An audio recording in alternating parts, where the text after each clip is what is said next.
The stagecoach wheels ground to a halt in mud thick as mortar, and Thomas Brennan stepped down into a different life. Rain had been falling for 3 days straight, turning Pine Hollow's main street into a churning brown river that swallowed boots to the ankle.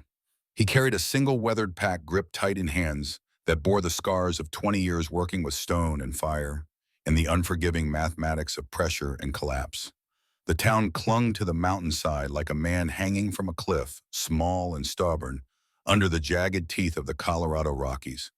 Buildings leaned into each other for support. Smoke rose from chimneys in thin gray lines that the wind tore apart before they reached the clouds. This was 1887, and Pine Hollow was the kind of place where a man could vanish if he needed to. Tom needed to. He stood in the rain and let it wash over him cold and clean. The driver shouted something about unloading, but Tom barely heard. His eyes had already found what he was looking for. The Western Star Mine, its entrance gaped in the mountainside a quarter-mile up the slope, dark as a bullet wound. Even from here, even in the rain, he could see the warning signs. Timber supports too far apart. Ventilation shaft positioned wrong. The kind of mistakes that killed men slowly until one day they killed them all at once. He looked away. Not his problem. Not anymore. He had come here to be nobody. A man emerged from the largest building on the street, a two-story structure with Barrett's General Store painted across the front in letters that had once been white. He walked with the steady gait of someone who had lived in mountains long enough to know how to move on uncertain ground. Silver touched his hair at the temples. His eyes were the color of storm clouds. "Mr. Tom turned. "Brennan, Tom Brennan, heard the town needs miners." Samuel Hayes looked him over with the practiced assessment of a man who had learned to read people the way Tom could read stone. He saw the calluses, the careful way Tom held himself balanced and ready, the pack that weighed more than clothes should weigh. "You worked mines before?" "Some." Samuel's eyes lingered on Tom's hands. Most miners had rough palms from shovel handles and pick grips. Tom's hands showed different scars, precise burns from fuses, the distinctive callus pattern of a man who worked with instruments, not just tools. "Western Star's hiring, pays fair, works hard. Work doesn't scare me. Didn't think it would." Samuel gestured toward the store. "Got a room out back. Not much, but it's dry. 20 cents a night, meals extra." Tom followed him across the muddy street. Inside the store smelled of coffee and leather and tobacco, of oil lamps and wood smoke. Barrels crowded the floor. Shelves climbed to the ceiling, packed with canned goods and fabric and the thousand small necessities of frontier life. The back room was exactly what Samuel had promised. Not much. A narrow bed, a washstand, a single chair, a stove that might heat the space if you fed it constantly. A small window looked out at the mountain and the mine. Tom set his pack on the bed. Didn't open it. Not yet. "Meals at Porter's boarding house," Samuel said from the doorway. "2 blocks that way. Mrs. Porter runs a clean kitchen." "Obliged." Samuel lingered. "Pine Hollow's a good town. We take care of our own. But we don't pry. Man wants to keep his business to himself. That's his right." Tom met his eyes. Samuel was offering something. Acceptance without questions.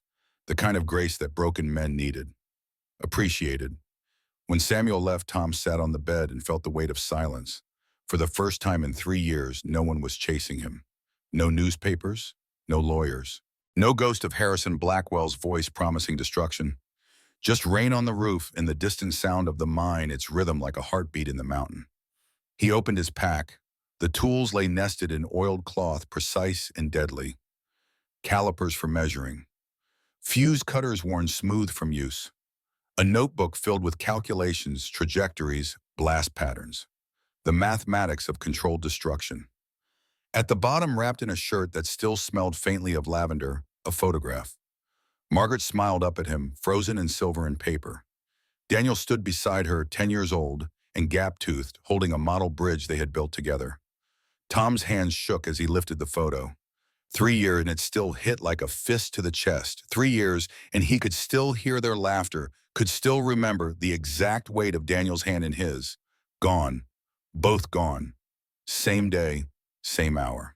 While Tom stood in a courtroom defending himself against charges that should have fallen on Harrison Blackwell's head, Margaret and Daniel rode a hired coach toward him. The axle broke. The ravine was deep. They said death came quickly. Tom had lost his family and his livelihood in the span of 12 hours. Blackwell had made sure of that. 12 men died at Blackstone Mine because Blackwell cut safety budgets to bone. Tom had warned him, had written reports, had threatened to resign. Blackwell had smiled and said, "Do it, see what happens to your reputation." Then the tunnel collapsed. Then Blackwell's own brother died in the rubble. Then Blackwell needed someone to blame, and Tom was convenient. An engineer, responsible.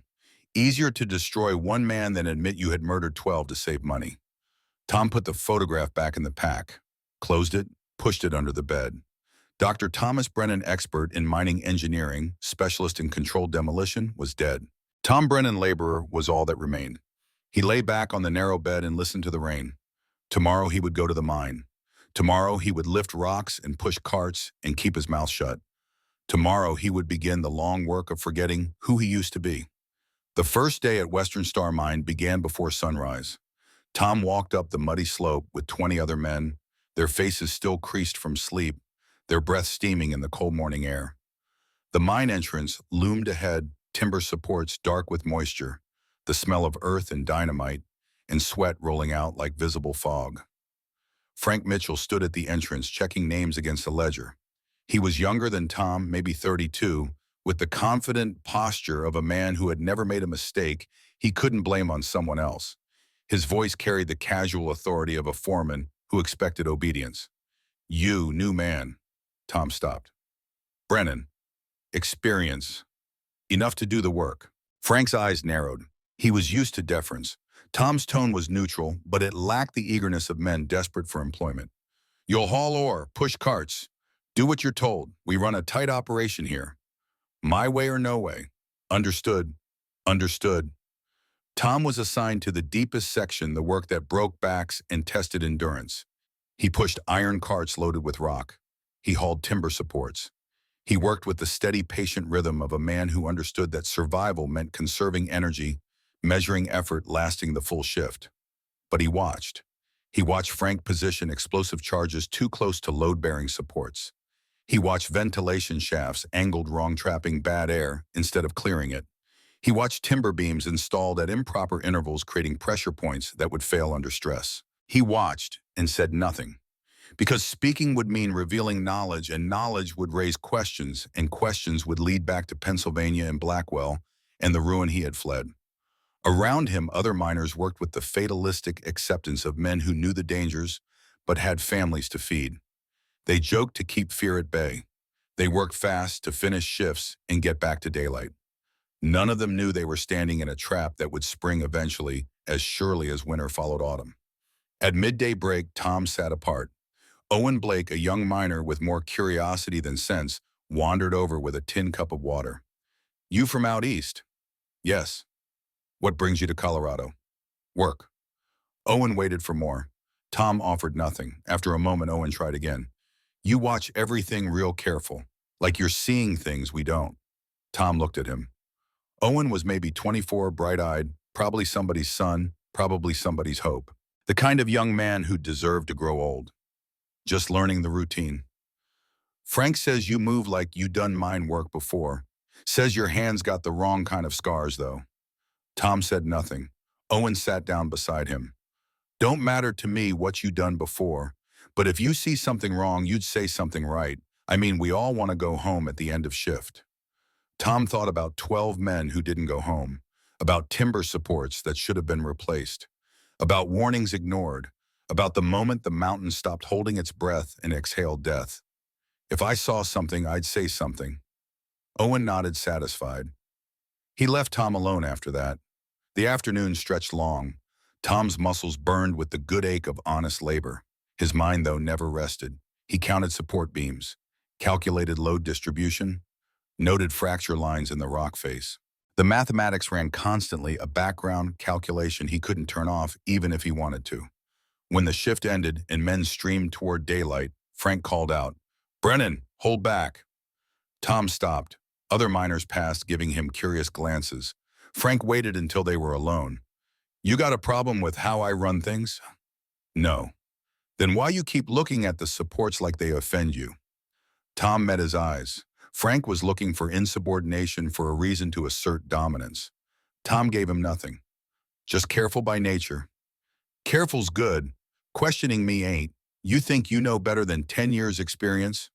Tom could have said yes. Could have explained exactly why Frank's charge placements were disasters waiting to happen. Could have drawn his diagrams showing proper support spacing. Instead, he said, "You're the foreman." Frank seemed disappointed not to find a fight. "Damn right I am. Remember it." Tom walked back to town as the sun set.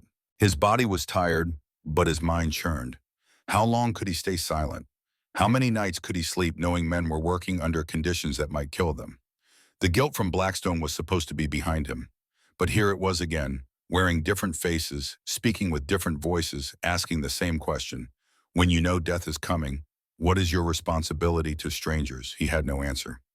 Not yet. Porter's boarding house sat on a quiet street 2 blocks from the general store. It was small, neat painted white with green shutters. A sign hung by the door. Rooms and Meals Proprietress Mrs. A. Porter. Tom climbed the steps and knocked. The woman who answered was younger than he expected, maybe 38, with dark hair pulled back in a practical bun. Her dress was simple, well-made, recently mended at the elbows. Her eyes were the kind that had seen loss and survived it. "Mrs. Porter." "That's right. Looking for supper. Samuel Hayes said you run a good kitchen." "Samuel's kind. 50 cents for supper, 30 if you're boarding." "Just supper for now." She stepped aside. The interior was clean to the point of severity. Everything in its place. Floors scrubbed, windows washed. The smell of bread and stew filled the air, rich and promising. "Dining room's through there. We eat at 6. Tom followed her gesture to a room with a long table already set for 8. 3 boarders were already seated, working men by their clothes, quiet men by their manner. Tom took a chair at the end, keeping his back to the wall out of habit. A boy appeared from the kitchen, carrying a basket of bread. He was maybe 12, gangly in the way of boys growing fast, with serious eyes and careful hands. He set the bread down and looked at Tom with open curiosity. "You're new." "Jacob," Mrs. Porter's voice held a warning. "Don't bother our guests." "I'm not bothering, just being friendly." He looked back at Tom. "I'm Jacob Porter. You work at the mine." "I do." "What's your name?" "Tom Brennan." "You look tired. First day's always hardest. Pa used to say that." Mrs. Porter's hands tightened on the serving spoon she was holding. "Jacob helped me bring out the stew." The boy obeyed but kept glancing at Tom. When supper was served, Mrs. Porter sat at the head of the table and they ate in comfortable silence. The food was simple but good. Real food made with care. Tom realized it had been weeks since he'd eaten anything that tasted like someone gave a damn. After the meal, as boarders drifted away to their rooms, Jacob approached Tom again. "Mr. Brennan, did you know my pa?" "Jacob." Mrs. Porter's voice was gentle but firm. "Ma, I'm just asking." Tom looked at the boy. "I didn't know your father. I'm sorry." "He died 2 years ago. Mine accident." Jacob said it matter-of-factly, the way children speak of terrible things they've learned to live with. "A support beam broke. Crushed him and 2 other men." Mrs. Porter stood. "That's enough, Jacob. Mr. Brennan doesn't need to hear about that." But Tom was looking at the boy, seeing something familiar in his eyes. The hunger for knowledge. The need to understand how things worked, why they failed, how to prevent it from happening again. Daniel had looked at him the same way. "I'm sorry for your loss," Tom said quietly. "Both of you." Mrs. Porter met his eyes. "Thank you. Mr. Caldwell has improved safety since then.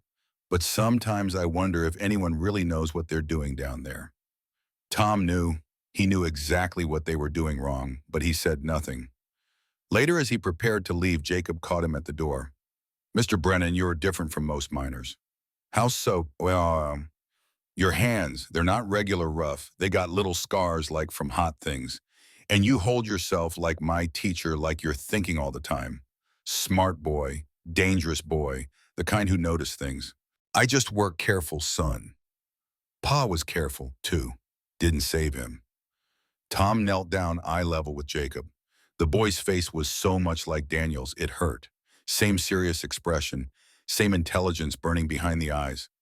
"Your pa sounds like he was a good man, but sometimes being careful isn't enough if the people in charge don't listen." Jacob's eyes widened slightly. "You think Mr. Mitchell don't listen?" I think you should get to bed. Your mother's waiting." Tom stood and left before the boy could ask more questions. But as he walked back through the dark streets, he felt the weight of Jacob's hope. Mrs. Porter's grief and his own failure to speak up pressing down like the mountain itself. The first week passed in a rhythm of labor and silence. Tom hauled or-positioned beams and watched Frank Mitchell make mistake after mistake. The other miners began to accept him. Owen Blake talked too much but meant well. Danny Carter, older and quieter, nodded respect for Tom's steady work. Even Frank stopped watching him with quite so much suspicion. But the mine spoke to Tom in a language only he understood. The timbers groaned under improper load distribution. Rock faces showed stress fractures that needed immediate attention. The ventilation system was a disaster, trapping explosive gases in pockets that could ignite from a spark. On Thursday, Frank prepared to set charges in a new section. Tom watched him position the dynamite and felt his stomach drop. The blast would send shock waves directly into the primary support column. It wouldn't collapse immediately, maybe not for days, but it would create micro-fractures that would spread like cracks in ice, and eventually, inevitably, the whole section would come down. Tom stepped forward before he could stop himself. "Frank, that placement's not safe." The foreman turned, eyes narrow. "Excuse me. The support column, blast too close. You'll compromise the integrity." "And how would you know about integrity, Brennan?" The other miners stopped working. Silence spread like ripples in water. "Just seems like basic sense." "Basic sense," Frank's voice dripped contempt. "You've been here 1 week and you think you know more than me." Tom could have explained the physics, could have drawn the force vectors, could have calculated exactly how the shock wave would propagate through the stone. Instead, he said, "Just seems risky." "I don't pay you to think. I pay you to haul rock. You got a problem with that, there's the exit." Tom looked at the placement again. At the support column, at the 20 men who would be working this section for the next month. At Owen Blake watching with worried eyes. "No problem," Tom said finally.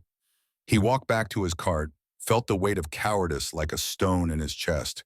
20 years of training screaming at him to stop this. 3 years of running, telling him to shut up and survive. That night he lay awake staring at the ceiling. Daniel's face floated in the darkness. Margaret's voice whispered in memory. What would they think of him now? Hiding while good men worked under bad engineering, choosing silence over safety because speaking up might cost him his anonymity. He had no answers, only the sound of his own breathing and the distant rumble of the mine, still hungry, still patient. Sunday came, the one day Western Star closed. Tom woke early and walked the town learning its rhythms. Church bells rang, families gathered, children played in streets, finally drying from the constant rain. It was the kind of town that could be good, could be home if a man let it be. He found himself at Porter's boarding house without meaning to. Mrs. Porter was sweeping the porch. She looked up as he approached. "Mr. Brennan, didn't expect to see you on a Sunday." "Just walking. Didn't mean to intrude." "You're not. Would you like coffee? I just made a fresh pot." They sat on the porch while the town woke around them. The coffee was strong and good. Mrs. Porter didn't fill silence with chatter. She seemed comfortable with quiet. "Jacob talks about you," she said finally. "I haven't encouraged it." "I know. That's why he likes you. Most men either ignore him or condescend. You treat him like he's got a brain. He's smart. Too smart sometimes. He wants to be an engineer, wants to understand how things work, how to build them better." She looked at Tom. "You know about those things, don't you?" Tom's hand tightened on his cup. "Some." He asked if you'd teach him, basic mathematics, measurements, that kind of thing. "I'd pay you, of course." Every instinct screamed no. Getting close to the boy meant getting close to people. Getting close meant caring. Caring meant the pain when he inevitably had to run again. But Daniel's face rose in his mind. All the things Tom never got to teach him. All the knowledge that died unused. "I can't take money for it, but Sunday afternoons, if he wants to learn, I'll teach him what I can." Mrs. Porter's smile transformed her face. "Thank you, Mr. Brennan. You don't know what that means." Tom thought he probably did.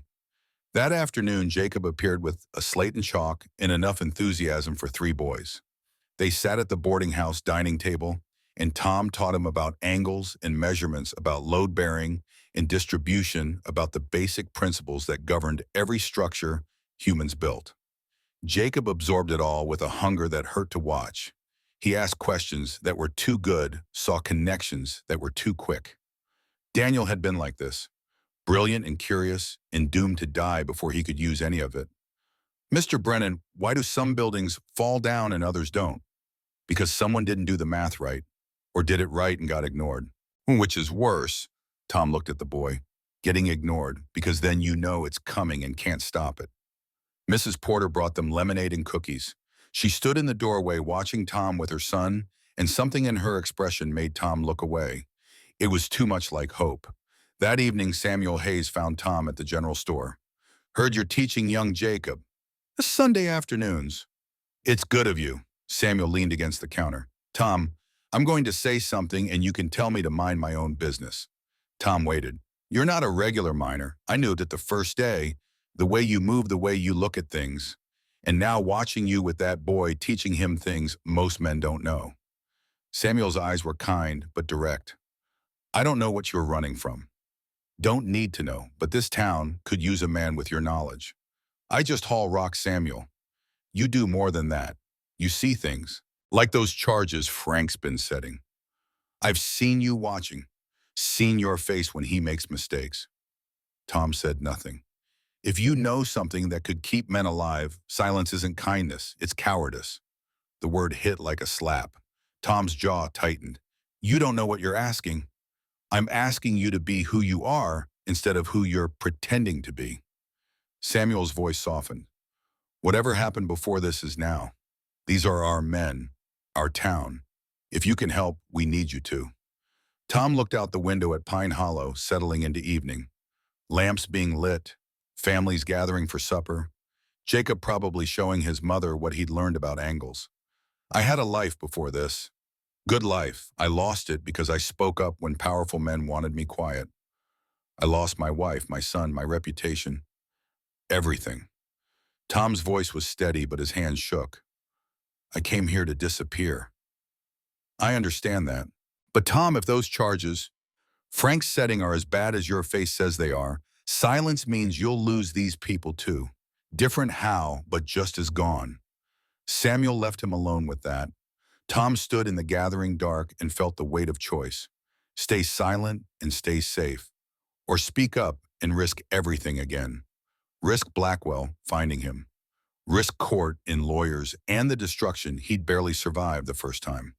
But then he thought of Owen Blake's easy smile, of Danny Carter's quiet dignity, of Jacob Porter's bright future cut short by bad engineering. He thought of 12 men at Blackstone who died because Tom's warnings got ignored.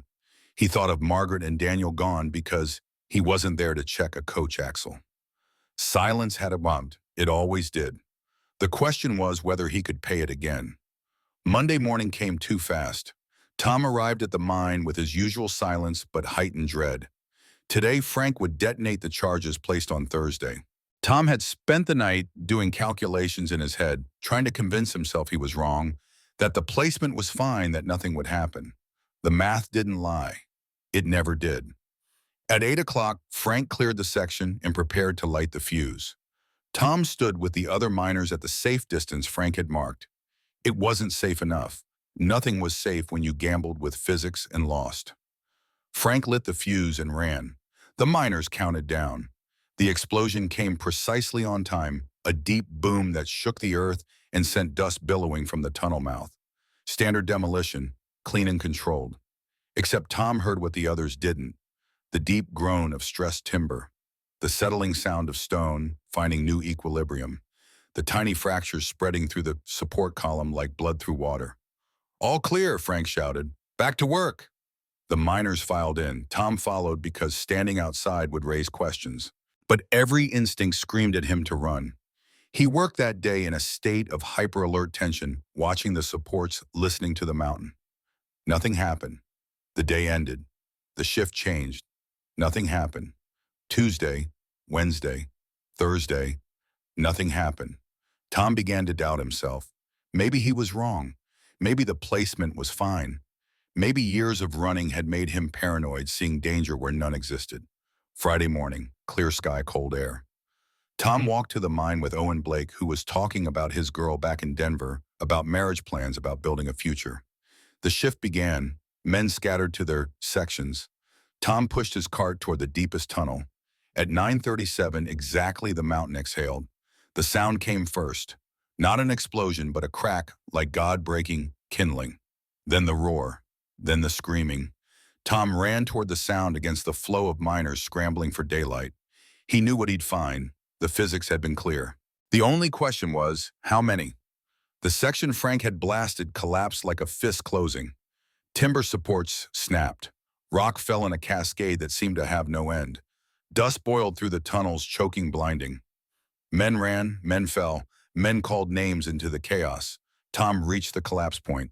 8 men had been working this section. 3 made it out, coughing, blood eyes wild. 5 were on the other side of the fall, trapped with maybe 2 hours of air, if they were lucky.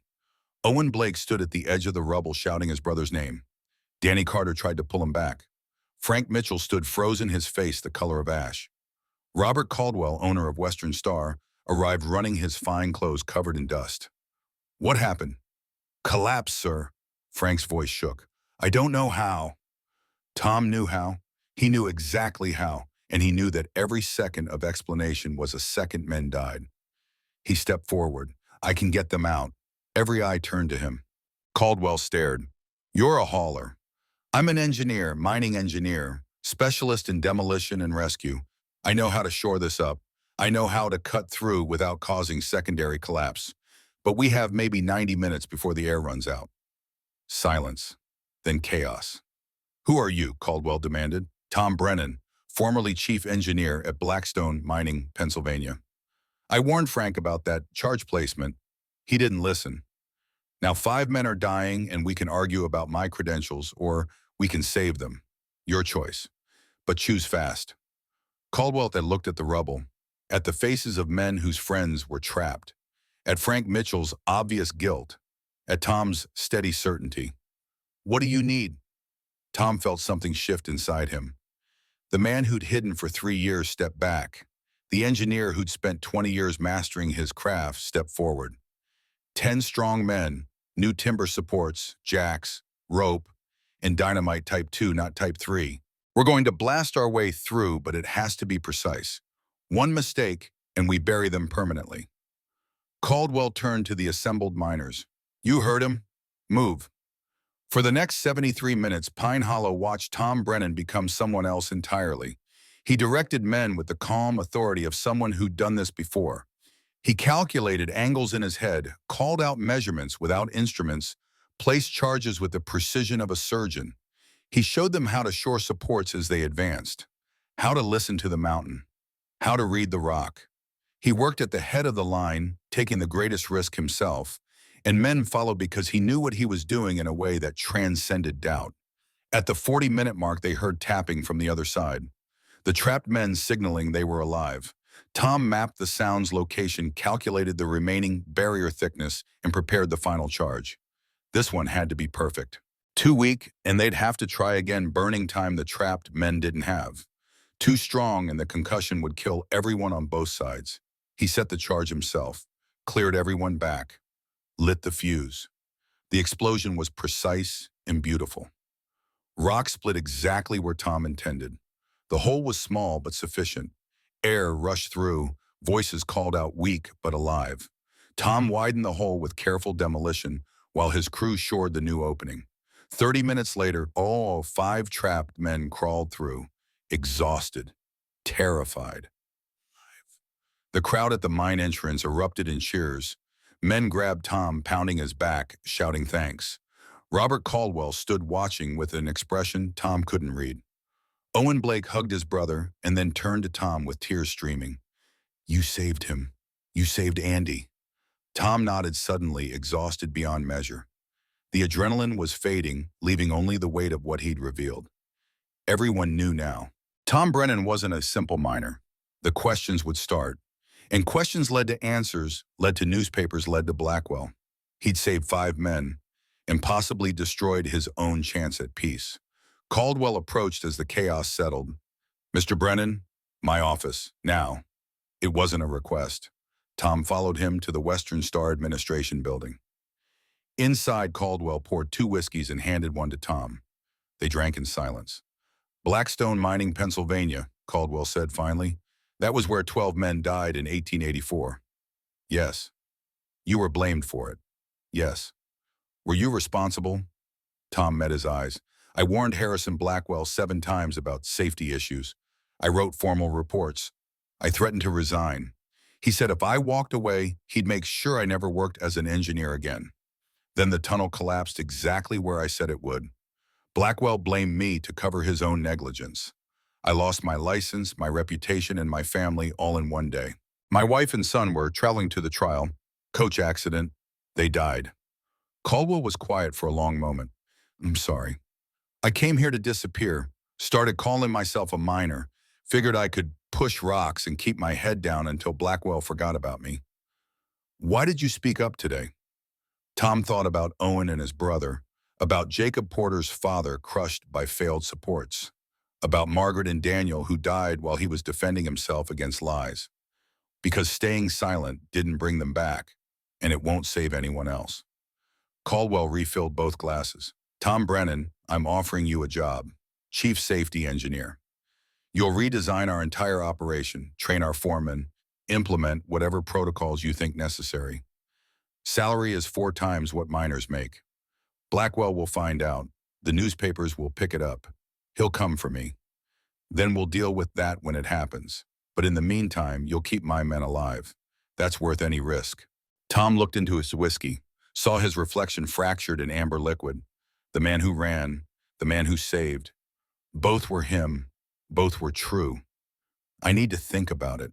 Take until morning. But Tom, those men out there, they already know who you are now. Word will spread. You can't unring that bell. The only question is what you do next. Tom walked back to his room as the sun set. Miners nodded to him with new respect. Mothers with sons in the mine watched him with gratitude. Jacob Porter ran up and hugged him without warning. Mr. Brennan Owen said you saved his brother. Said you're a real engineer. Mrs. Porter appeared, pulling Jacob back gently, but her eyes held the same question everyone's did. Who are you really? Tom knelt by Jacob. I used to teach people about mines, about keeping them safe. I stopped for a while. Today reminded me why I started. Will you keep teaching me? Tom looked at Mrs. Porter. She nodded just slightly. Yeah, son, I'll keep teaching you. That night, Tom sat with his pack open. The photograph lay on the table beside him. Margaret and Daniel, forever young, forever smiling. He spoke to them in the silence. I broke my promise. I said I'd hide. Said I'd never risk it again. But I couldn't watch more people die. I hope you understand. The photograph didn't answer, but Tom felt something shift in his chest. Not forgiveness exactly, but perhaps the beginning of it. He took out paper and began writing, a letter to Blackwell he'd never send, a calculation of everything he'd lost, a reckoning with the man he'd been and the man he might become. Tomorrow he would accept Caldwell's offer.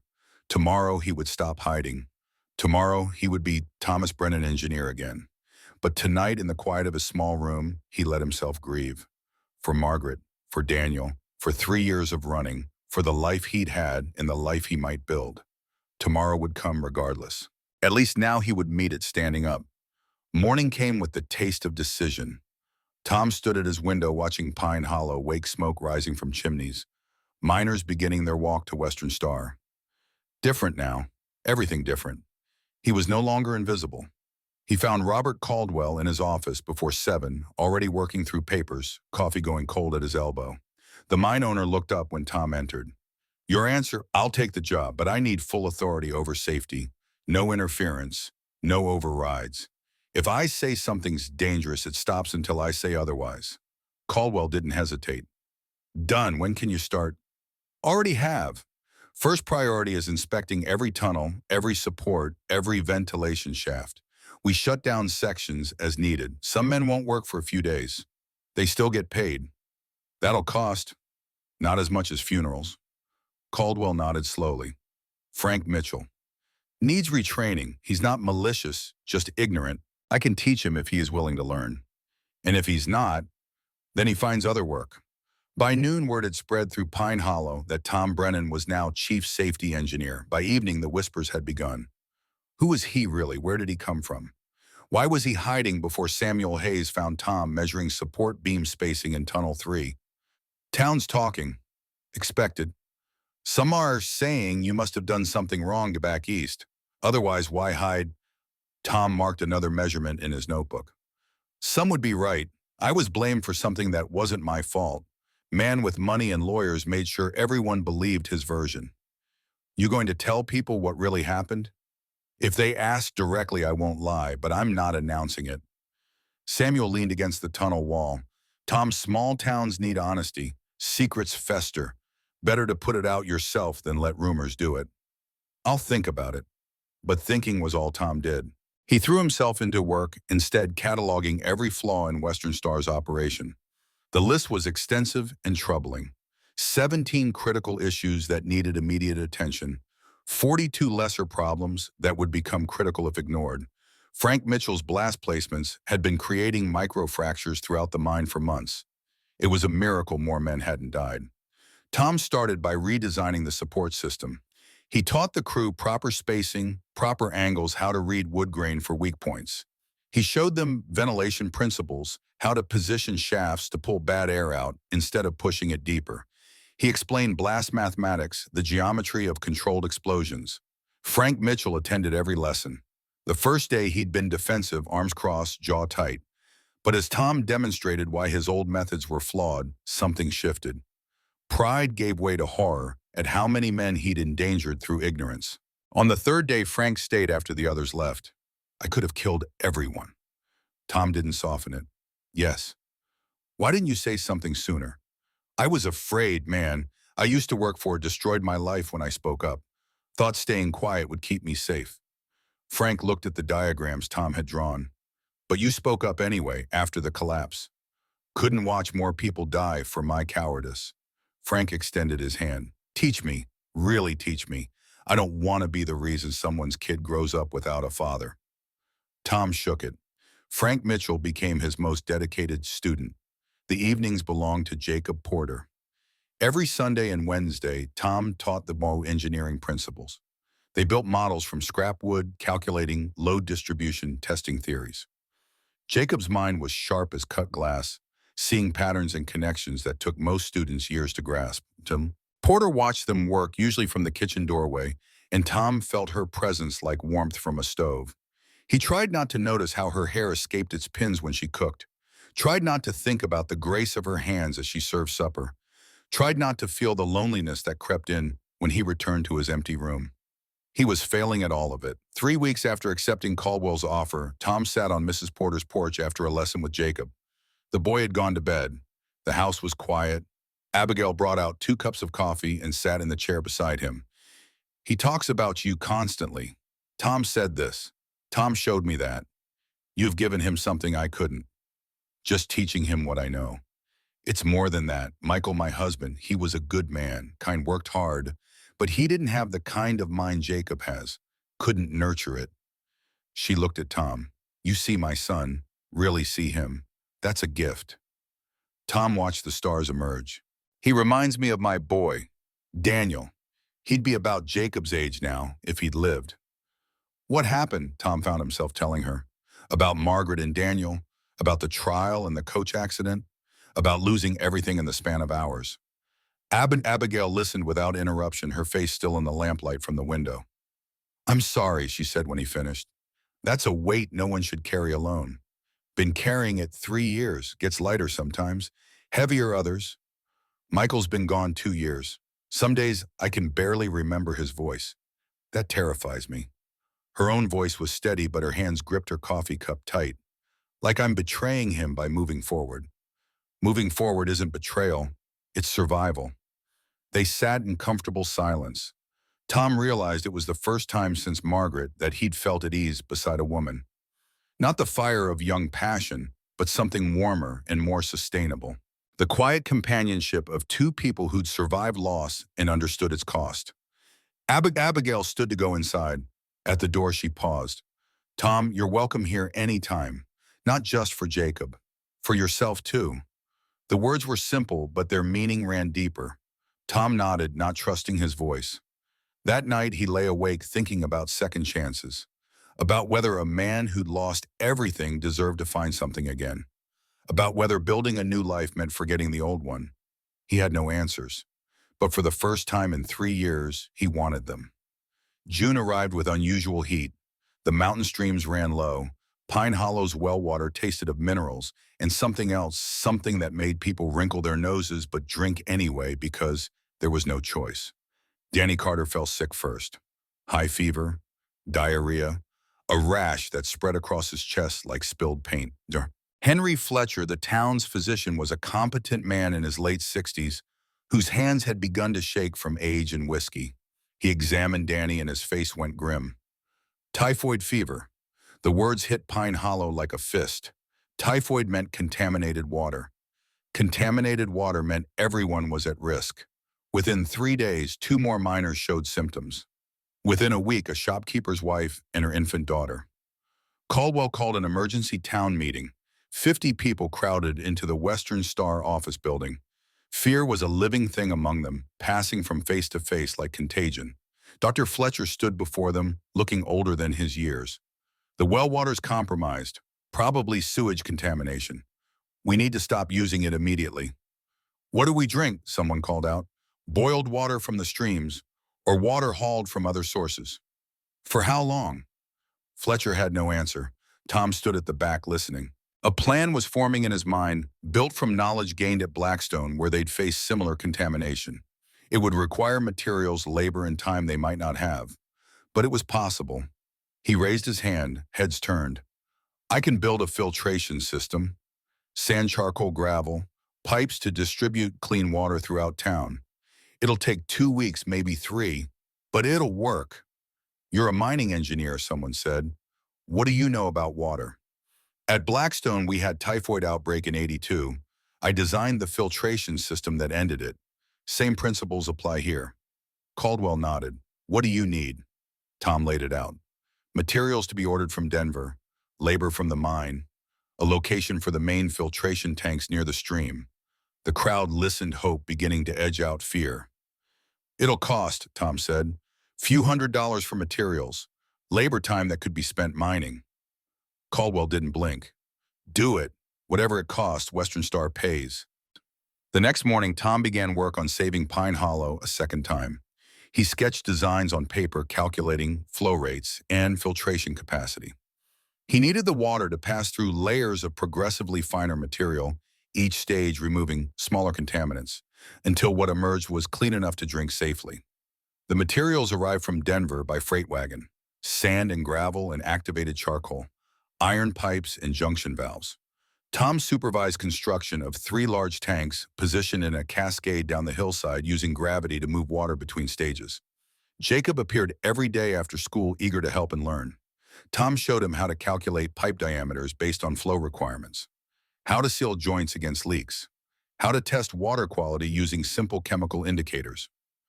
Why does the water go down instead of being pumped up? Jacob asked. Gravity never breaks down. Pumps do. Build systems that work with nature, not against it. The boy absorbed it all, taking notes in a leather journal Tom had given him. Watching them work, Abigail felt her heart do something complicated. Her son had a father figure again, and she had feelings for that man that went beyond gratitude. She brought them lunch most days, sat with Tom while Jacob ran off to play with other children. Their conversations deepened, moving past pleasantries into real talk about dreams and losses and the strange mercy of finding companionship after grief. Michael wanted Jacob to take over his carpentry shop, Abigail said one afternoon. Had it all planned, but Jacob's mind works different. He needs more than hammers and nails. He could be a great engineer, best I've seen at his age. Because of you, you're showing him it's possible. Tom looked at her, really looked. Saw the strength in her face, the intelligence in her eyes, the loneliness she carried like a cloak she'd learned to wear gracefully. Abigail, I need to say something. She waited very still. I came here broken, thought I'd stay broken, thought that was what I deserved. But you and Jacob, you're changing that, making me think maybe I could have a life again, a real one. Her breath caught. Tom. I know it's too soon. I know you're still grieving Michael, but I wanted you to know. When I'm with you, I feel alive instead of just surviving. And that's a gift I thought I'd lost forever. Abigail's eyes were wet.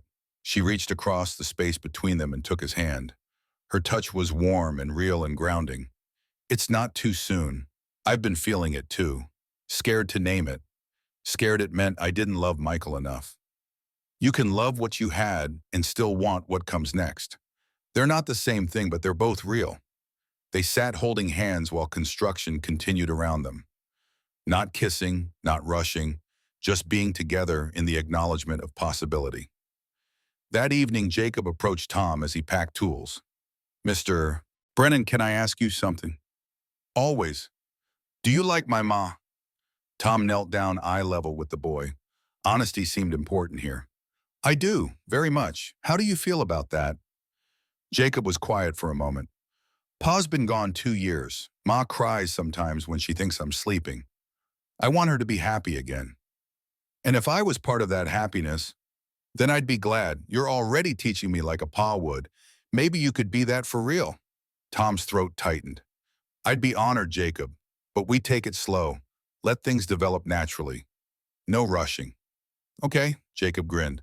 But I already told Owen Blake you're probably going to marry my ma, so people are going to talk anyway. Tom laughed despite himself. Small towns. Yep. 2 weeks after construction began, the filtration system went operational. Clean water flowed through new pipes to distribution points throughout Pine Hollow. People lined up with buckets and barrels, tasting the difference, feeling hope replace fear. Dr. Fletcher tested the water using techniques Tom had shown him. It's clean, cleaner than anything we've had before. New typhoid cases stopped appearing. The sick began to recover. Pine Hollow breathed easier. At a town gathering that Sunday, Caldwell stood before the assembled citizens and gestured to Tom. This man saved us twice. First from the mine collapse, now from disease.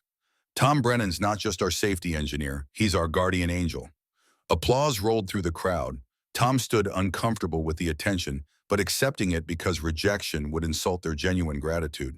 What he didn't notice was the Denver newspaper reporter taking notes at the back of the room.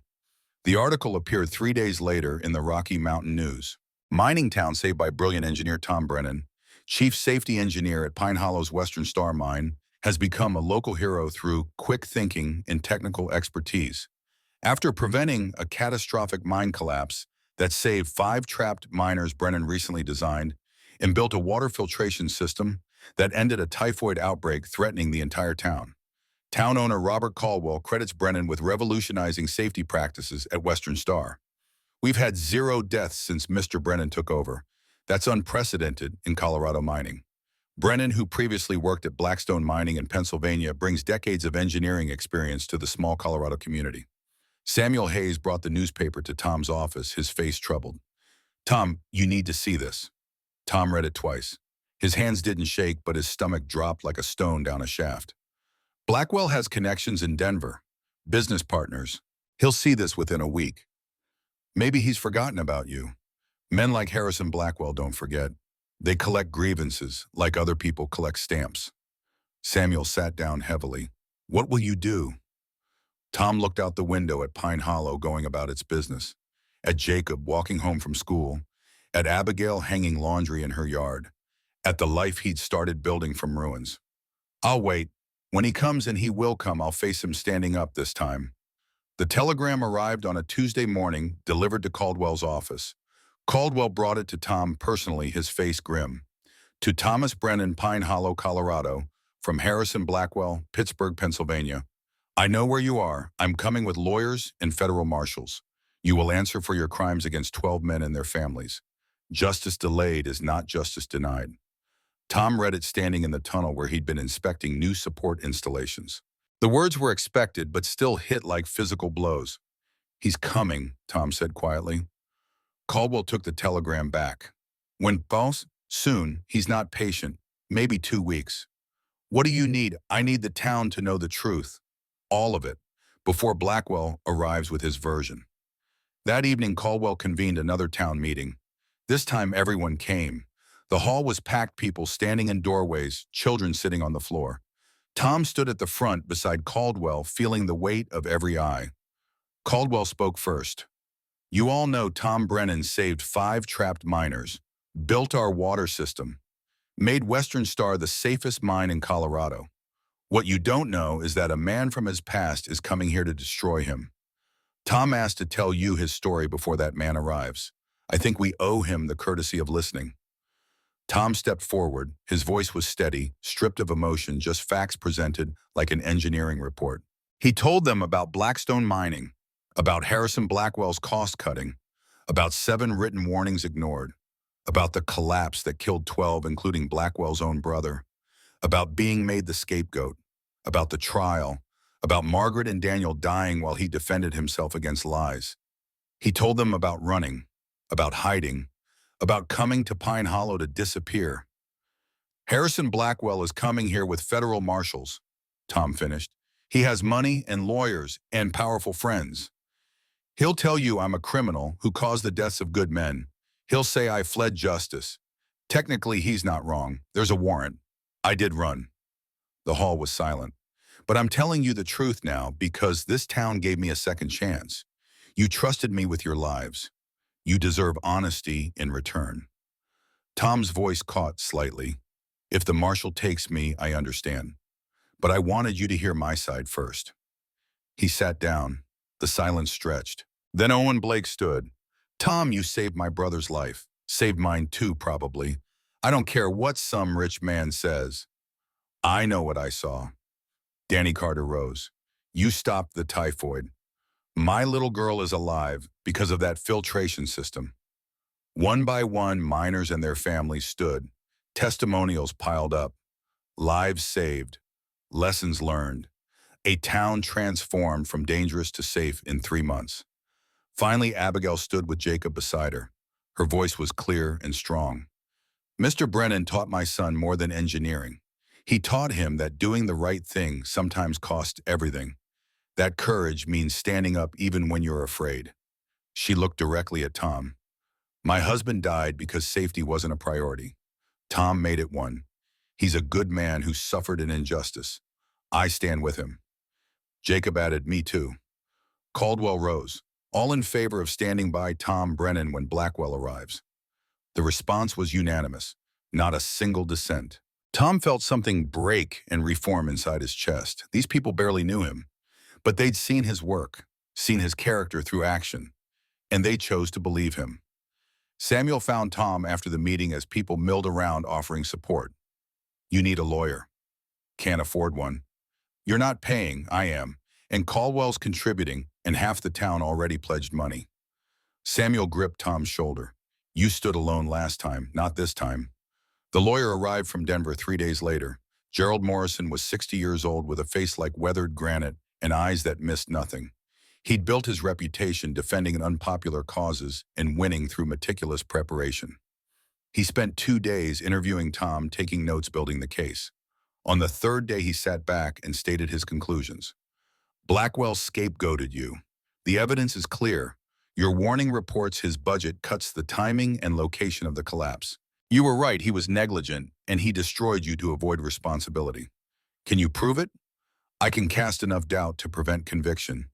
Maybe even get charges dismissed. But Tom Blackwell has resources.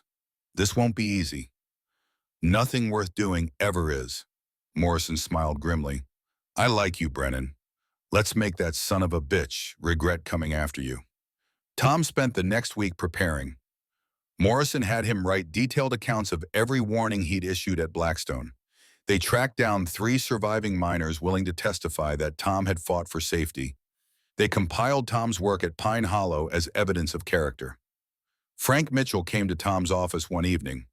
"I heard Blackwell's coming. I heard what happened at Blackstone." Frank's face was serious. "I want to testify for you, want to tell them how you taught me how you made this mine safe, how you're the best engineer I ever met." Tom was moved. "Frank, that means a lot. You stopped me from killing people through ignorance. Least I can do is speak truth when you need it." The morning Harrison Blackwell arrived, the whole town knew. The stagecoach pulled up in front of Western Star's office building, and 3 men descended. Harrison Blackwell looked exactly as Tom remembered. 52 years old, impeccably dressed, silver hair swept back from a face that radiated confidence and controlled anger. Beside him stood a lawyer who could have been Morrison's evil twin, all sharp angles and calculating eyes. The third man wore a federal marshal's badge.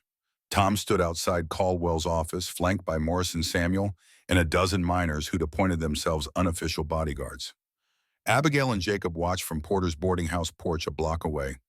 Blackwell's eyes locked on Tom. 3 years of searching, of waiting, crystallized in that moment. Thomas Brennan. Finally. Tom didn't flinch. Blackwell. The federal marshal, a weathered man named William Grant, stepped forward. Thomas Brennan, I have a warrant for your arrest on charges of criminal negligence, resulting in 12 deaths. You'll need to come with me. Morrison intervened smoothly. Marshal Grant, I'm Gerald Morrison, Mr. Brennan's attorney. We're prepared to contest these charges. My client is willing to cooperate fully, but we request a preliminary hearing before any arrest is executed. Blackwell's lawyer, a weasel-faced man named Samuel Cross, sneered, Your client fled justice. He's a flight risk. My client has lived openly in Pine Hollow for months, contributing to the community, saving lives. Hardly the behavior of someone evading responsibility. Marshal Grant looked between them. He was a man who followed the law but understood nuance. I'm willing to hold a hearing. Public. Tomorrow.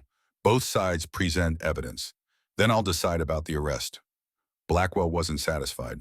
This man killed 12 people. That's for a court to determine, Mr. Blackwell. Not you. The marshal's rebuke was subtle but firm. Blackwell's jaw tightened. That evening, Tom sat with Abigail on her porch while Jacob slept inside. The weight of tomorrow pressed down. Are you afraid? She asked. Terrified. Not of jail, of losing this, losing you and Jacob and the life I started building. Abigail took his hand. Tom, tomorrow they'll hear the truth. They'll see what we see. A good man who was wronged. Or they'll see what Blackwell wants them to see. A criminal who ran. Then we fight. Together. She squeezed his hand. You stood alone last time. You have a whole town behind you now. Tom pulled her close. She fit against him like she'd been designed for that exact purpose. They sat in silence, drawing strength from proximity. Abigail, if things go wrong tomorrow, if they take me, I need you to know something. Don't. I need to say it. These months with you and Jacob, they've been the best of my life since Margaret and Daniel died. You gave me hope when I thought I'd lost it forever. Whatever happens, that gift is eternal.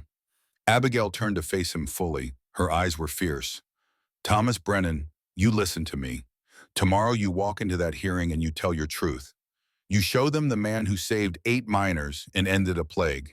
You show them the teacher who gives my son a future. You show them exactly who you are. And then you come back here to us. Understood? Tom managed a smile. Yes, ma'am. They kissed, then gentle and deep, a promise of things they might build if tomorrow went their way. The hearing convened at 9 o'clock in Western Star's largest meeting hall. Every seat was filled. People stood along walls. Children sat on windowsills. This was theater and justice, and the fate of a man they'd come to respect. Marshal Grant presided from behind Caldwell's desk. Blackwell and his lawyer sat on one side, Tom and Morrison on the other. The town watched as witnesses were called, as evidence was presented, as 3 years of running came to a head. Cross opened aggressively. Harrison Blackwell will show that Thomas Brennan's negligence directly caused the deaths of 12 men at Blackstone Mining, including Mr. Blackwell's beloved brother Robert. He will show that Brennan fled to avoid prosecution. He will show that this man is a danger to any community that harbors him. Morrison stood. We will show that Thomas Brennan did everything in his power to prevent the Blackstone tragedy, that he warned Mr. Blackwell repeatedly about safety issues, that those warnings were ignored for profit, that when disaster struck, Mr. Blackwell needed a scapegoat and chose the man who'd tried to save lives. We will show that Tom Brennan is a hero, not a criminal. The battle was joined. Blackwell testified, first painting a picture of Tom as arrogant and careless. His voice broke appropriately when describing his brother's death. He held up photographs of the 12 men who died, making them real to everyone watching. Then Morrison cross-examined. Mr. Blackwell, did Mr. Brennan file written safety reports? Engineers always worry. That's not an answer. Did he file reports, yes or no? Yes, but 7 reports over 8 months correct, each detailing specific hazards. Blackwell's jaw tightened. I suppose. And did you reduce the safety budget by 40% in 1883? Economic necessities. Did you or did you not cut the budget, sir? Yes. Morrison produced documents. These are Mr. Brennan's reports. Each one predicted exactly where failures would occur. The collapse happened precisely where he said it would. Coincidence? Blackwell's face reddened. He was responsible for safety. It was his job to prevent it. Even when you ignored his warnings and cut his budget, engineering is about working within constraints or refusing to work in unsafe conditions, which Mr. Brennan threatened to do correct, threatened to resign unless safety improved. The room was silent. Blackwell glared. He made threats. To protect lives, lives you endangered to save money. Cross objected loudly. Marshall Grant sustained it. But the damage was done. The crowd had seen Blackwell's rage, his deflection, his inability to accept responsibility. Tom testified next. He spoke calmly, laying out facts without emotion. He produced copies of his warning reports. He explained the engineering failures that led to collapse. He acknowledged his flight, but explained the context, losing his family and career in a single day, being destroyed by a man with resources he couldn't match. I ran because I was broken, Tom said quietly. Lost my wife and son, lost my reputation, thought I had nothing left. Coming to Pine Hollow taught me I was wrong, taught me that redemption is possible if you do the work. Cross attacked viciously. You fled justice. I fled injustice. There's a difference. 12 men are dead, and I grieve every one, but their deaths aren't on me. They're on the man who chose profit over safety. The crowd murmured agreement. Cross sensed he was losing them. Witnesses followed. 3 Blackstone survivors testified that Tom had fought for safety, that Blackwell had ignored warnings. Frank Mitchell spoke about Tom's work at Western Star, the transformation from dangerous to safe. Owen Blake described the mine rescue. Darsh Fletcher detailed the typhoid crisis resolution. Finally, Abigail Porter stood. She wasn't scheduled, but Morrison yielded the floor. I'm Abigail Porter. My husband Michael died in a mine accident 2 years ago. Bad engineering, preventable death. When Tom Brennan came to Pine Hollow, he made sure no other wife would lose her husband the way I lost mine. He made my son's future possible by teaching him, by showing him that knowledge and care can prevent tragedy. Her voice strengthened. Whatever happened at Blackstone, I wasn't there. But I've seen Tom Brennan's character. I've seen his work. I've seen his heart. And I'm telling you, he's a good man who deserves justice, not persecution. She sat down beside Jacob, who gripped her hand tight. Marshall Grant called for closing arguments. Cross was brief. The facts are simple. 12 men died. Thomas Brennan was responsible for safety. He fled. Justice demands he answer for those deaths. Morrison stood slowly. The facts are indeed simple. Thomas Brennan warned Harrison Blackwell 7 times. Blackwell ignored him 7 times. The collapse occurred exactly where Tom predicted. Blackwell then destroyed Tom's life to hide his own guilt. That's the injustice here. Tom Brennan didn't run from justice. He ran from a powerful man who made him a scapegoat.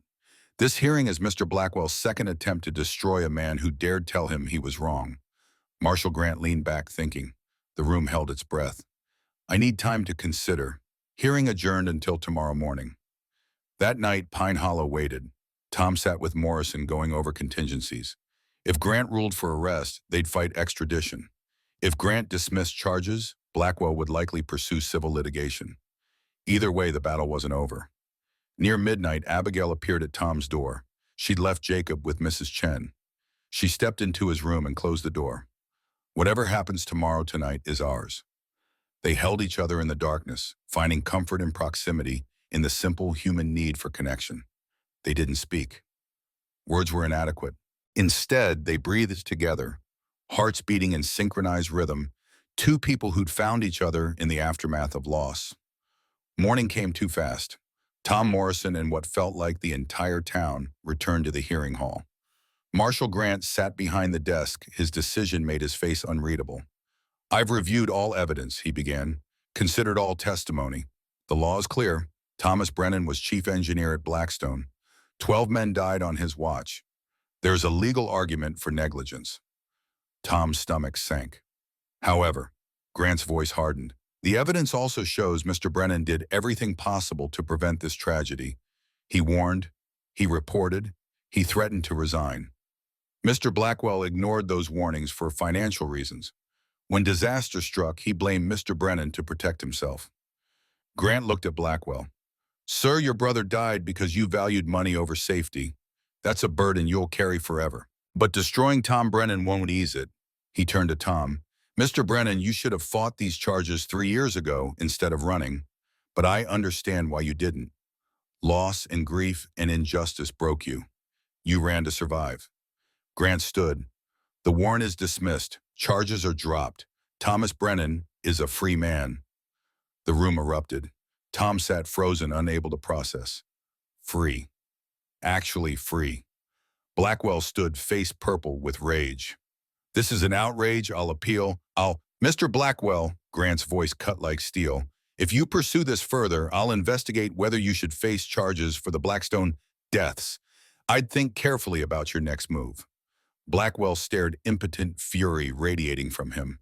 Then he turned and walked out, his lawyer scrambling after him. Tom stood shakily. People surrounded him, congratulating, hugging, celebrating. But he only had eyes for Abigail and Jacob pushing through the crowd. They reached him simultaneously. Jacob grabbed him around the waist. Abigail's arms circled his neck. The three of them stood locked together while Pine Hollow celebrated justice done right. That evening, as the town held an impromptu celebration, Tom walked to the oak tree on the hill where he'd buried Margaret and Daniel's photograph months ago. He knelt at the marker. I'm free, he whispered. Free to live again. Free to love again. I hope you understand. I hope wherever you are, you're at peace with me moving forward. The wind rustled through leaves. Tom chose to hear it as blessing. When he returned to town, Abigail was waiting on her porch. Jacob had been sent to spend the night with Owen Blake's family. They were alone. It's over, Tom said. No, it's beginning. She took his hand and led him inside. Their kiss was hungry and sweet, years of loneliness and loss dissolving in mutual need. They moved to her bedroom, to the bed she'd shared with Michael, and she whispered that it was okay, that Michael would want her happy, that Tom was her future now. They made love with the desperate tenderness of people who'd survived grief and found each other on the other side. Afterwards, lying tangled together, Tom felt something he'd thought lost forever. Home. He was home. 2 days after Marshall Grant's ruling, Harris and Blackwell appeared at Tom's office without warning. The mine was quiet. Sunday morning, most men at church or home with families. Tom looked up from drawings of a new ventilation system to find his former tormentor standing in the doorway. Neither man spoke for a long moment. Tom studied the face that had haunted his nightmares. Blackwell looked older than 3 years should allow, lines carved deep around his mouth. Gray spread through hair that had been mostly dark. His shoulders carried weight that wasn't physical. May I come in? Tom gestured to a chair. Blackwell sat like a man expecting judgment. I'm leaving tomorrow, Blackwell said. Back to Pittsburgh. Before I go, I needed to say something. He looked at his hands, then forced himself to meet Tom's eyes. I was wrong about everything. Tom waited. Years of engineering had taught him patience, the value of letting pressure build until release was inevitable. Robert was my younger brother, only family I had left. When he died in that collapse, I couldn't breathe, couldn't think. The grief was like drowning. Blackwell's voice cracked. I needed someone to blame. You were convenient, the expert, the one who should have prevented it. Easier than admitting I'd killed my own brother through greed. You did kill him, Tom said quietly, and 11 others. I warned you 7 times. You chose profit. I know. Blackwell's face crumpled. God help me, I know. Every night I see their faces, Robert's especially. He trusted me. Said if his big brother owned the mine, it must be safe. Tom felt anger and pity warring in his chest. This broken man had destroyed his life, stolen Margaret and Daniel through distraction and grief and impossible timing. But Tom also understood the weight of guilt, the desperate need to make tragedy make sense. Why are you telling me this? Because you deserve to hear it. Because destroying you didn't bring Robert back. Didn't ease the guilt. just added more. Blackwell pulled an envelope from his coat. This is a full confession. Written, signed, witnessed by my lawyer. Everything I did. The budget cuts, ignoring your warnings, scapegoating you. I'm sending copies to the Pennsylvania courts, to mining journals, to newspapers. Clearing your name officially. Tom took the envelope with hands that weren't entirely steady. Inside, a 4-page document laid out Blackwell's crimes in brutal detail. An exoneration purchased with another man's conscience. There's more, Blackwell continued. I want to establish the Robert Blackwell Safety Foundation. Fund research into mine safety. Sponsor engineering education. You would lead it. Salary, resources, whatever you need. Make my brother's death mean something. Tom sat back. The offer was staggering. Money to do what he'd always wanted, make mining safer everywhere, not just in Pine Hollow. Train the next generation. Save lives on a scale one mine could never achieve. I can't leave here, Tom said. I have a life now, people who depend on me. I'm not asking you to leave. Work from here. Travel when needed. The foundation would pay expenses, hire staff, publish your methods. Blackwell leaned forward. Tom, you could change the entire industry. Save thousands of lives. Isn't that worth considering? And you get what redemption through my work. I get the knowledge that Robert's death wasn't completely meaningless, that some good came from my terrible mistakes. When Blackwell stood, think about it. No pressure. But Tom, you're brilliant. The world needs what you know. After he left, Tom sat with the confession and the offer, feeling the weight of possibility. He could stay in Pine Hollow, make one mine safe, live quietly. Or he could reach further, teach more, build something that would outlast him. The choice wasn't simple, but then the important ones never were. That evening, Tom brought the documents to Abigail's house. Jacob was upstairs studying. They sat at the kitchen table while she read Blackwell's confession, her face growing sad. He destroyed you to hide from this guilt. And now he wants to rebuild using my knowledge. What do you want? Tom looked at his hands. Scarred, capable hands that had built and taught and saved. Part of me wants to tell him no, wants him to live with what he did without any relief. But that's spite, not justice. And the other part thinks about all the mines out there with bad engineering, all the men working under conditions like Blackstone, all the widows and orphans that could be prevented if someone taught proper safety. Tom met her eyes. I could do that, Abby. The foundation could let me reach hundreds of mines instead of one. You'd have to travel. Some, maybe 3 months a year, but I'd always come home. To you, to Jacob, to Pine Hollow. Abigail was quiet, thinking. Finally, she said, Michael died because someone didn't know better, because safety was expensive and knowledge was scarce. If you can change that for other families, other towns, you should. Even if it means I'm gone sometimes. Even then, we'll miss you, but we'll also be proud. She took his hand. Tom, you've been hiding your light. First because you were running, then because you were afraid to shine too bright. But you're free now. Time to be who you really are. And who is that at Thomas Brennan? Engineer, teacher, the man who saves lives because he can't bear not to. Tom pulled her close, breathing in the scent of her hair, the warmth of her presence. I love you, Abigail Porter. I love you too, Thomas Brennan, and I want to spend the rest of my life with you. He pulled back to see her face. Is that a proposal? She smiled. I believe it is, unless you're too old-fashioned to accept a woman asking. Tom laughed, the sound surprising him with its genuine joy. I accept, on one condition. What's that? Let me do it properly. He stood, then knelt beside her chair, took her hand in both of his. Abigail Porter, you brought me back to life when I thought I was dead inside. You gave me purpose and hope and a reason to be better. Would you do me the honor of becoming my wife? Yes, she said, tears streaming down her face. Yes, absolutely yes. Jacob's whoop from the top of the stairs told them he'd been listening. He thundered down and threw himself at them both. You're getting married, I knew it. Can I be in the wedding? Can I call you Pa? Tom lifted the boy in a bear hug. You can call me whatever feels right, son. And yes, you're in the wedding. Couldn't have it without you. They sat together on the floor, the three of them tangled up, a family formed from grief and choice and stubborn hope. Outside, Pine Hollow settled into evening. Inside, the future was being built one moment at a time. Tom met with Caldwell the next morning to discuss the foundation offer. The mine owner listened carefully, then nodded. You should do it. Western Star will be fine. Frank Mitchell's a good engineer now, thanks to you. Owen Blake's learning fast. We've got systems in place that'll keep working. I'd still be based here, still consult on major decisions. I know. But Tom, this is bigger than one mine.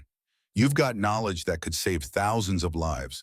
Seems selfish to keep you to ourselves. You're sure? Caldwell smiled. I'm sure. Besides, having the Thomas Brennan Safety Foundation headquartered in Pine Hollow will be good for the town. Put us on the map as more than just another mining camp.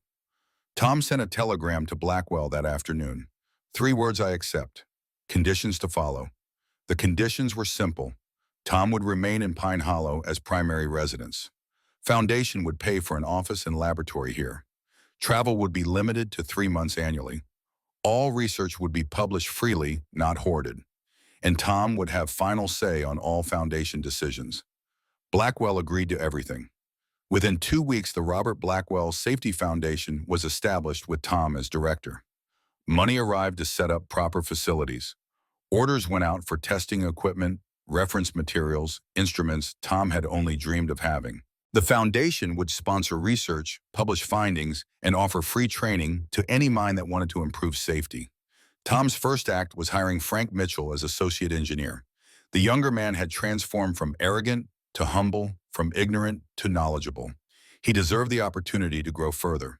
His second act was creating a scholarship program for promising students like Jacob Porter. Engineering education for those who couldn't otherwise afford it. Robert Blackwell's death funding the next generation of lifesavers. Abigail and Tom married in October, 5 months after Marshall Grant freed him. The ceremony was simple, held in Pine Hollow's small church with the whole town attending. Abigail wore her mother's dress altered to fit. Tom wore a new suit purchased for the occasion, feeling strange and formal. Robert Caldwell served as best man. Jacob stood beside them as ring bearer, so proud he practically glowed. Mrs. Chen, Samuel Hayes, doctor. Fletcher, Owen Blake, Frank Mitchell, Danny Carter. All the people who'd become Tom's community filled the pews. The vows were traditional but felt revolutionary. Tom promising to love and cherish Abigail until death. Abigail promising the same. Both of them meaning it with the full weight of people who understood what love cost and what it was worth.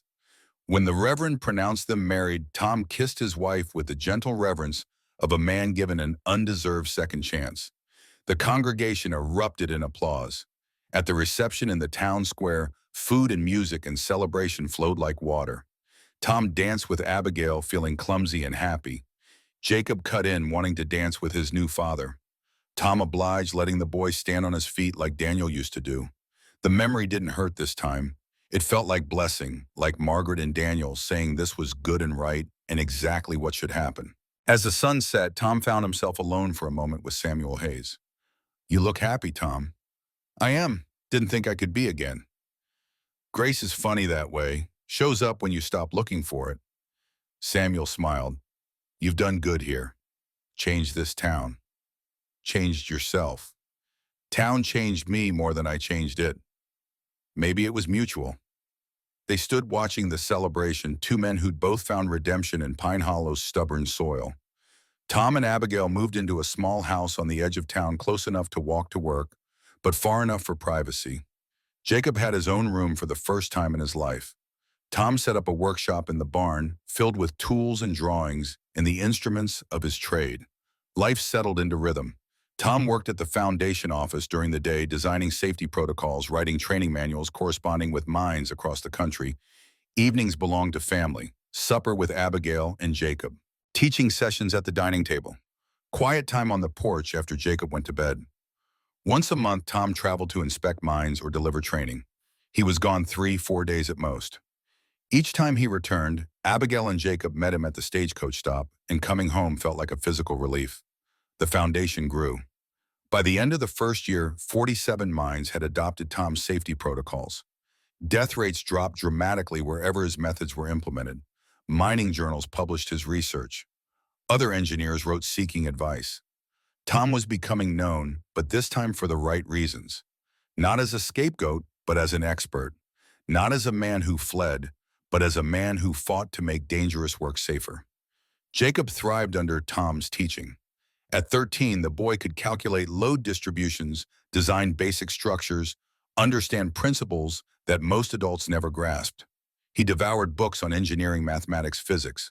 His future was taking shape, built on the foundation Tom provided. One Sunday afternoon, as they worked on a model bridge together, Jacob asked the question Tom had been expecting. "Pa, do you think about your first family, Daniel and Mrs. Margaret?" Tom set down his tools. "Every day, son. Not as much as I used to, and it hurts less now. But yes, I think about them." "Do you think they'd be tight about you marrying Ma and making me your son?" "No, Jacob. I think they'd be happy I found people to love again, that I didn't let grief destroy me completely. I think about my first Pa, too, but having you doesn't mean I love him less." "That's exactly right. Love isn't a limited resource. Having more doesn't mean having less. It just means your heart gets bigger." Jacob nodded, satisfied. They returned to work on the bridge, two engineers separated by decades but connected by affection and knowledge freely shared. A year after the wedding, Harrison Blackwell returned to Pine Hollow. Tom met him at the foundation office, curious and cautious. Blackwell looked different, lighter somehow, less burdened. He shook Tom's hand with genuine warmth. "I wanted to update you in person. I've closed Blackstone Mine permanently." Tom blinked. "Why?" "Because I finally got it properly inspected. Structural damage from the collapse is too extensive. Making it safe would cost more than it's worth. Rather than risk more lives, I shut it down." "That must have been expensive." "Very, but I'm using the money I would have spent on repairs to expand the foundation instead, and to establish the Robert Blackwell Home for Children in Pittsburgh, orphanage for kids who lost parents in industrial accidents." Tom sat back, studying the man who'd once destroyed him. "You're trying to buy redemption." "No, redemption can't be bought. I'm trying to make Robert's death mean something. Trying to prevent other families from suffering what mine did, what yours did." Blackwell's voice was steady. "I can't bring back the 12 men who died. Can't restore the years I stole from you. But I can make damn sure their deaths lead to better safety for everyone else." "That's not redemption. That's responsibility. There's a difference, Ordesoyen." "I'm learning that." Blackwell extended his hand again. "Tom, thank you for taking the foundation role, for doing what I should have done from the beginning, for teaching me that profit isn't worth a single human life." Tom shook his hand. Not forgiveness exactly, but perhaps the beginning of peace. After Blackwell left, Tom walked to the oak tree on the hill. The marker for Margaret and Daniel's photo remained weathered but intact. He knelt beside it. "Strange how life works," he said to the silence. "The man who destroyed us is trying to build something good from the ruins.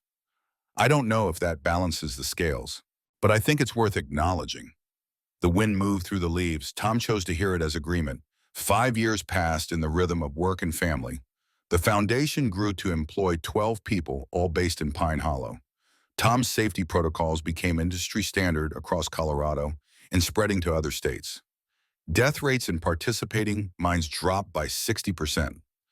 Jacob graduated from basic schooling and was accepted to the Colorado School of Mines on a foundation scholarship.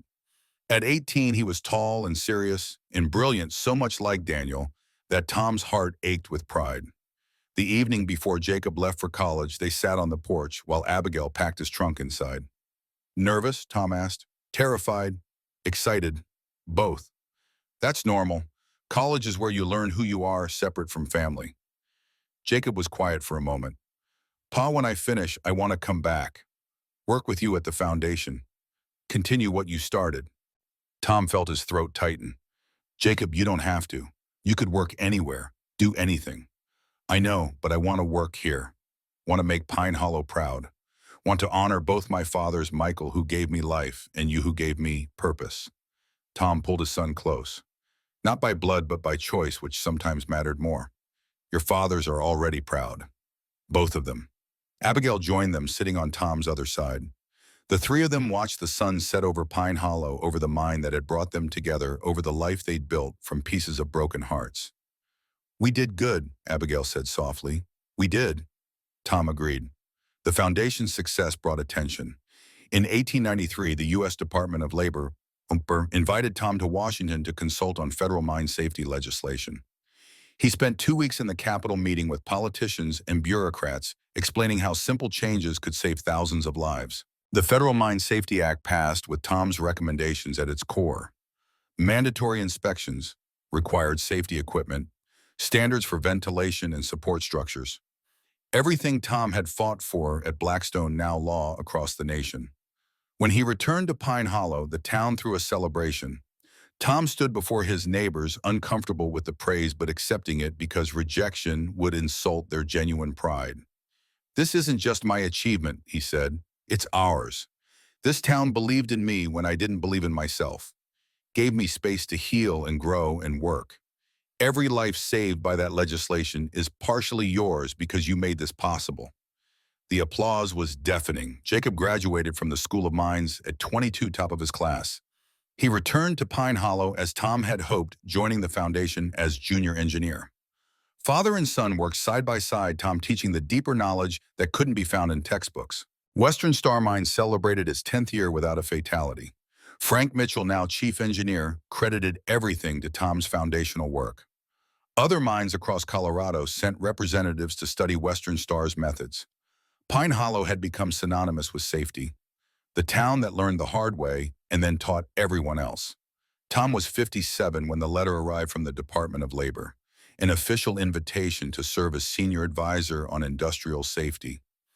It would mean spending half the year in Washington, the other half traveling to inspect mines nationwide. He showed the letter to Abigail that evening. She read it twice and looked at him with knowing eyes. "You want to do it?" "I do, but it would mean being gone more, missing time with you." "Tom, we've had 13 good years. Made a life, raised a son, built something meaningful. I'm not so selfish that I'd keep you from doing more good just to have you nearby. I'm getting old for this kind of work. You're 57, not 87. You've got years left. Use them." Tom took the position. For the next decade, he split time between Washington, various mining regions, and Pine Hollow. The work was exhausting but vital. He inspected mines, wrote regulations, trained inspectors, testified before Congress. His hair turned fully gray. His joints ached on cold mornings. But his mind remained sharp, his commitment unwavering. Jacob took over daily foundation operations, proving himself as capable as Tom had been. The students surpassed the teacher in some ways, bringing fresh perspectives and innovations Tom hadn't considered. In 1903, Jacob married a teacher named Sarah Chen, Mrs. Chen's granddaughter. Their wedding was smaller than Tom and Abigail's, but no less joyful. Tom watched his son take vows and thought about cycles, about how families reformed and continued, about legacy, measured not in wealth but in lives shaped and influenced. Jacob and Sarah's first child, a son, arrived in 1904. They named him Daniel Thomas Porter Brennan. When Tom held his grandson for the first time, feeling the tiny weight in his arms, he wept. Abigail stood beside him, her hand on his shoulder. "Your Daniel would be proud," she whispered. "You've honored his memory by living well." "I hope so," Tom managed. "God, I hope so." Little Daniel grew up surrounded by engineering. His grandfather taught him to measure and calculate before he could read. His father showed him how to design and build. He was bright and curious and carried both his namesake and his family's legacy forward. In 1913, Tom was 73 years old. He'd been working for the Department of Labor for a decade, traveling constantly, pushing himself harder than a man his age probably should. But there was always one more mine to inspect, one more engineer to train, one more life to save. The letter from Secretary of Labor, William Wilson, arrived on a Tuesday. "Dear Mr. Brennan, your contributions to industrial safety over the past 2 decades have been extraordinary. Death rates in American mines have decreased by 63% since you began this work. Thousands of families have fathers and sons because of your dedication. However, the department believes we can do more. We are proposing comprehensive federal safety legislation covering all industrial work, not just mining. We would like you to lead this initiative as Director of Industrial Safety. This would require permanent relocation to Washington and significantly more responsibility. Given your age and recent health concerns, we understand if you decline. But if you accept, you would have the opportunity to save lives on a scale never before possible. Tom read the letter 3 times. Director of Industrial Safety. Every factory, every construction site, every dangerous workplace in America under protocols he would help design. The impact would be generational. He was also 67, tired, ready to slow down, ready to spend more time with Abigail, with Jacob, with little Daniel, who was 9 now, and asking complicated questions about physics. That evening, he sat with Abigail on their porch. The same porch where they'd fallen in love, where they'd made decisions, where they'd built a life together. "What do you want to do?" she asked. "I don't know. Part of me wants to accept, wants to finish what I started. Make workplaces safe everywhere, not just mines. And the other part wants to come home, really home. Spend my last years here with you and our family. Watch Daniel grow up, teach him everything I know." Abigail took his hand. Hers was lined now, marked by age and work. Still beautiful to him. Still the hand he wanted to hold. "Tom, you've given 30 years to this work, saved thousands of lives, changed an entire industry. Maybe it's time to let someone else carry the burden." Feels like quitting. It's not quitting, it's passing the torch. Jacob can continue the foundation. The department can hire someone else for director. But Daniel only gets one grandfather. And I only get so many more years with my husband. Tom looked at her. Really looked. She was 64 now, still strong, still capable. But time was stealing her slowly, same as it was stealing him. How many more sunsets did they have together? How many more quiet evenings on the porch? The work would always be there. Someone else could do it, maybe not as well, but well enough. But this moment, this life, this woman beside him, these were irreplaceable. "I'm coming home," he said, "for good this time." Abigail's smile was sunrise after long night. "Good, I've missed you." Tom wrote his resignation that night, thanked the department for the opportunity, but explained it was time for younger men to lead. Recommended several qualified candidates. Made it clear he'd consult when needed, but his traveling days were done. The department accepted with grace, thanking him for his service, honoring his legacy. Tom came home to Pine Hollow in the spring of 1914. He was 74 years old and finally truly retired.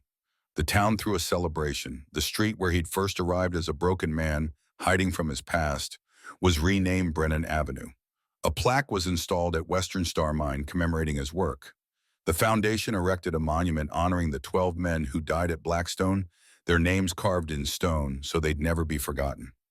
Tom stood before the monument with tears streaming down his face. Margaret and Daniel's names weren't there, but he felt them present nonetheless. "I made it mean something," he told them, "all of it. The pain, the running, the rebuilding. It wasn't wasted." Jacob stood beside him with little Daniel on his shoulders. 3 generations. The legacy continuing. Tom's final years were quiet and full. He spent mornings in his workshop writing a comprehensive manual on industrial safety. Afternoons belonged to Daniel, teaching the boy everything he knew about engineering, about integrity, about using knowledge to protect life. Evenings were for Abigail, sitting on the porch, talking about their day, making love with the gentle familiarity of long partnership, simply being together in the time they had left. In 1918, Tom was 78. His hands shook slightly from age. His hearing was going, but his mind remained sharp. He finished his manual that spring, 800 pages of accumulated knowledge. The Department of Labor published it as the official reference guide for industrial safety. Little Daniel was 14 now, already showing the brilliance that marked the family. He'd been accepted to the Colorado School of Mines on scholarship, following his father's path, carrying forward the work Tom had started. One Sunday afternoon, the family gathered at Tom and Abigail's house. Jacob and Sarah with their 3 children, Owen Blake and his family, Frank Mitchell and his wife. The next generation of Pine Hollow, all touched by Tom's influence. Tom stood before them and spoke what felt like a final lesson. "I came to this town 41 years ago to hide, to disappear, to let myself die slowly because I thought I deserved it. But you wouldn't let me.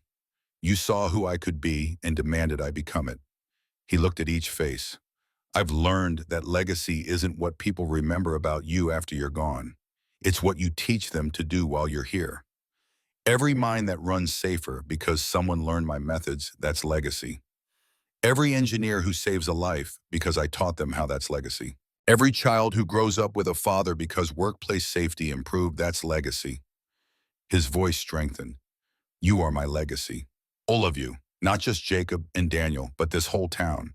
You took a broken man and made him whole. Let him build something meaningful from ruins. That's the gift I'll carry to my grave. There wasn't a dry eye in the room. That evening, Tom and Abigail sat on their porch as they had thousands of times before. The sun was setting, painting the mountains gold and red. Pine Hollow spread below them, peaceful and prosperous. No regrets? Abigail asked. Tom thought about Margaret and Daniel, forever young in his memory, about Harrison Blackwell's cruelty and eventual redemption, about 12 men who died and thousands who lived, about running and hiding and finally standing up.